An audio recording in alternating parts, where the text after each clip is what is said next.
প্রথমেই আল্লাহ তাআলার কাছে সাহায্য চাবেন। আল্লাহকে বলবেন 2 রাকাত নামাজ পড়বেন, সলাতুল হাজা পড়বেন যে আল্লাহ আমার তো এরকম হয়, আমি আসলে এটা ছাড়তে চাচ্ছি। প্রথমেই আপনি যে কোনো কাজ, যে কোনো প্রয়োজনে, যে কোনো দুঃখে বেদনায় প্রথম কাজ হলো ভালোভাবে ওযু করবেন, 2 রাকাত নামাজ পড়বেন, আল্লাহমুখী হবেন।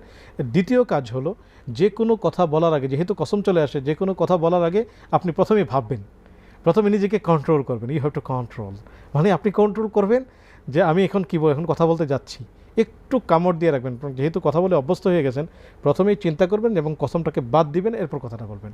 আল্লাহ তাআলা আপনাকে সহজ করবেন। কসমের বিষয়ে মানে মায়ের কসম, বাবার কসম, এইগুলো কাটে মানে কসম মানে বাবা এবং মায়ের মানে কসম হয় না, কসম শুধুমাত্র আল্লাহ তাআলার জাতে পাকের হয়। যেমন বিল্লাহি তাল্লাহি, নবীর নামে কসম, আল্লাহর নামে হলে কি সেটা করে গুনাহ হবে না?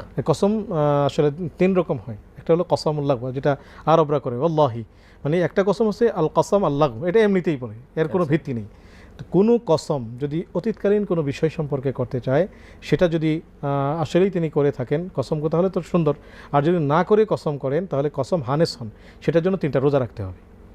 যদি কেউ ভবিষ্যতে একটা কাজ করবেন কসম করে বললেন, যদি কোনো কারণে আল্লাহ না করুক করতে না পারেন, সেই ক্ষেত্রে কসমের কাফারা হলো 3টা রোজা রাখতে হবে।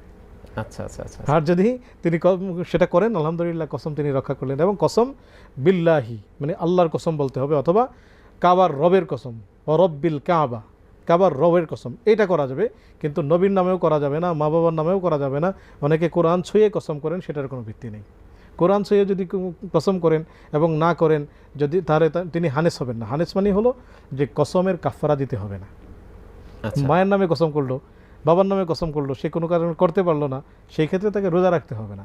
কিন্তু আল্লাহ তাআলার নামে যদি কসম করেন, তাহলে সেটা তার পূর্ণ করতে হবে।